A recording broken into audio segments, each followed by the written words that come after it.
राधे राधे बच्चों, हमने रस संग्रह 3.2 कंप्लीट किया।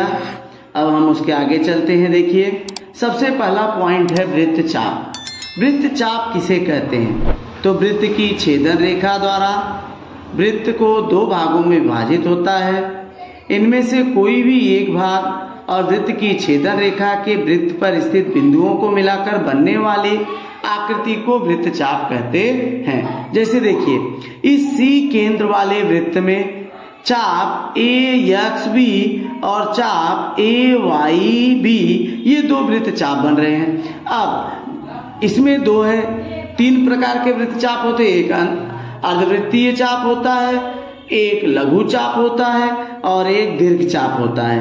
अब दीर्घ चाप कौन सा होता है? जो केंद्र की तरफ हो वो दीर्घ चाप होता है, और जो केंद्र से बाहर हो यानी छोटा वाला चाप वो लघु चाप होता है। तो इसमें देखिए, चाप AXB यह लघु चाप है और चाप AYB यह दीर्घ चाप है। आगे हम चलते हैं अपने केंद्रीय कोण। देखिए बेटा, अब हम आ गए अपने केंद्रीय कोण पर, सेंट्रल एंगल। जिस कोण का शीर्ष बिंदु वृत्त के केंद्र पर होता है, देखिए कोण AOB, इसका शीर्ष बिंदु O वृत्त के केंद्र पर है, तो कोण AOB यह केंद्रीय कोण है। तो जिस कोण का शीर्ष बिंदु वृत्त के केंद्र पर होता है उस कोण को केंद्रीय कोण कहते हैं। केंद्रीय कोण का माप संगत लघु चाप के माप के बराबर होता है। यानी कोण AOB बराबर कोण माप चाप APB, यानी इस चाप का माप APB का माप कोण AOB के माप के बराबर होगा। तो अब हम चलते हैं अगले पॉइंट। देखिए बेटा, लघु चाप का माप उसके संगत केंद्रीय कोण के माप के बराबर होता है, यह हमने देख लिया। दूसरा, दीर्घ चाप का माप बराबर पूर्ण वृत्त का माप माइनस संगत लघु चाप का माप। यानी दीर्घ चाप का माप क्या होता है? 360 माइनस संगत लघु चाप का माप। अगला, अर्धवृत्तीय चाप का माप क्या होता है बेटा? 180 अंश। पूर्ण वृत्त का माप कितना होता है? 360 अंश। अब हम अगले पॉइंट पे आ गए, चापों की सर्वांग समता। अब देखिए, यदि दो चाप हैं, मैंने ले देखिए चाप DE और चाप GF। अब इसके देखो, चाप DE में त्रिज्या क्या है बेटा? CD, और चाप GF में त्रिज्या क्या है बेटा? CG। अब CG बराबर है ACD के, यानी कि जब दो चापों की त्रिज्या एवं माप समान होते हैं तो वे दोनों चाप परस्पर सर्वांग सम होते हैं। तो हमने देखा CG बराबर CD, CF बराबर CE और माप कोण GCF बराबर DCE, दोनों 70 अंश है। जब ये दोनों सर्वांग सम होंगे तो दोनों चाप भी क्या होंगे? GF बराबर हो जाएगा DE के। सब दो चापों की त्रिज्या एवं माप समान हो तो वे दोनों चाप परस्पर सर्वांग सम होते हैं। अब देखिए बेटा, हम अगला आ गए। क्या है कि एक ही वृत्त के सर्वांग सम चापों की संगत जीवाएं सर्वांग सम होती हैं। तो यहां देखिए तथ्य क्या है कि B केंद्र वाले वृत्त में चाप APC सर्वांग सम है। देखिए, चाप APC सर्वांग सम चाप DQE, ये हमें दिया है बेटा दत्त में कि B केंद्र वाले वृत्त में चाप APC सर्वांग सम चाप DQE। सर्वांग सम चापों की जीवाएं सर्वांग सम होती, संगत जीवाएं। तो अब यहाँ देखिए, इस चाप की संगत जीवा क्या है? AC। APC की संगत जीवा AC और चाप DQE की संगत जीवा DE। तो हमारा साध्य क्या है? जीवा AC सर्वांग सम जीवा DE, यह हमें सिद्ध करना है। अब सबसे पहले उपपत्ति, देखिए हम क्या करेंगे, त्रिभुज ABC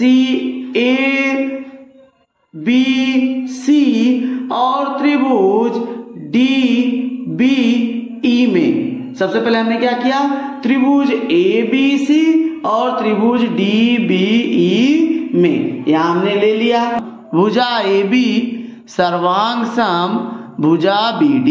अब AB और BD देखो बेटा, AB क्या है यहां पर दिया है, एक ही वृत्त की त्रिज्या। AB क्या है, वृत्त की त्रिज्या, और BD भी क्या है, वृत्त की त्रिज्या। तो हमारा रीजन क्या आ जाएगा, एक ही वृत्त की त्रिज्या। क्या आ जाएगा बेटा, एक ही वृत्त की त्रिज्या। ये हमारा पहला रीजन हो गया, एक ही वृत्त की त्रिज्या। अब दूसरा देखिए क्या दिया है, भुजा। अब दूसरा देखिए भुजा BC सर्वांग सम भुजा BE। क्या लिखेंगे, भुजा BC सर्वांग सम भुजा BE। क्या रीजन डालेंगे, एक ही वृत्त की त्रिज्या, एक ही वृत्त की त्रिज्या। ये भी हो गया आपका एक ही वृत्त की त्रिज्या। अगला देखिए दिया है कोण ABC सर्वांग सम कोण DBE। सर्वांग सम चापों की परिभाषा, यदि किसी वृत्त के चाप सर्वांग सम है तो उनके संगत कोण क्या होते बेटा, सर्वांग सम होते हैं। तो ये मिल गया। अगला त्रिभुज ABC सर्वांग सम त्रिभुज DBE, ये हमें दिया है। अब देखिए भू को कौन सी कसौटी हुआ बेटा, भू को कसौटी से, ये हमारा सिद्ध हो गया। भुजा कोण कसौटी से सर्वांग सम हो गया। इसलिए अब देखिए लास्ट जीवा AC सर्वांग सम जीवा DE। हमारा क्या मिल गया बेटा कि ये जीवा जो है AC सर्वांग सम है DE के। क्या हुआ, जब दोनों त्रिभुज सर्वांग सम हो गए तो सर्वांग सम त्रिभुजों की संगत भुजाएं। क्या लिखो बेटा, सर्वांग सम त्रिभुजों की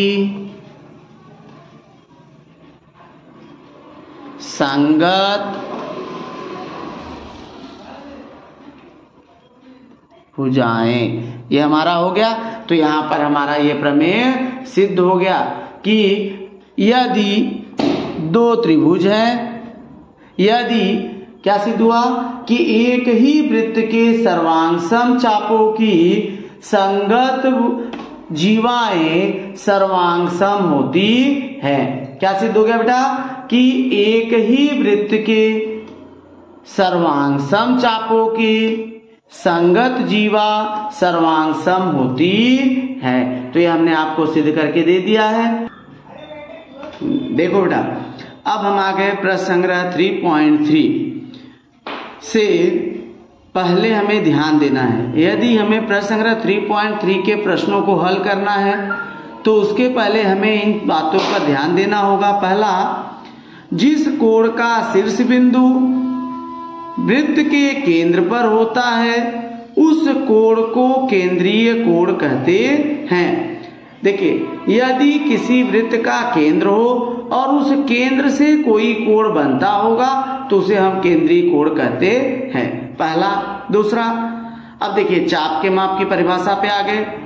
लघु चाप का माप उसके संगत केंद्रीय कोण के माप के बराबर होता है। जितना केंद्रीय कोण का माप होगा लघु चाप का माप उसके बराबर होगा। तीसरा देखिए, दीर्घ चाप का माप बराबर पूरे वृत्त का माप कितना होता है बेटा, 360। तो दीर्घ चाप का माप बराबर 360 माइनस संगत लघु चाप का माप। दीर्घ चाप का माप क्या होता है, 360 माइनस संगत लघु चाप का माप। अब अर्धवृत्त का माप, अर्धवृत्त का माप कितना होता है, 180 अंश। तो अर्धवृत्त के चाप का माप 180 अंश होता है। आ गए हम अपने तीसरे पॉइंट पे। किन्हीं दो वृत्त चापों की त्रिज्या और माप समान हो तो वे सर्वांग सम होते हैं। यदि कोई दो वृत्त हैं और उनके चाप त्रिज्या और माप समान है, चापों की त्रिज्या और माप समान हो तो वो दोनों वृत्त क्या होंगे? सर्वांग सम होंगे।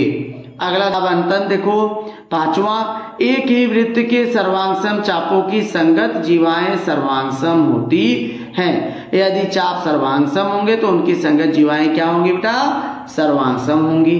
अगला है, एक ही वृत्त के सर्वांगसम जीवाओं के संगत चाप सर्वांगसम होते हैं। यदि जीवाएं सर्वांगसम होंगी तो उनके संगत चाप भी क्या होंगे? सर्वांगसम होंगे। तो आगे हम चलेंगे, देखिए प्रश्न संग्रह 3.3 के लिए।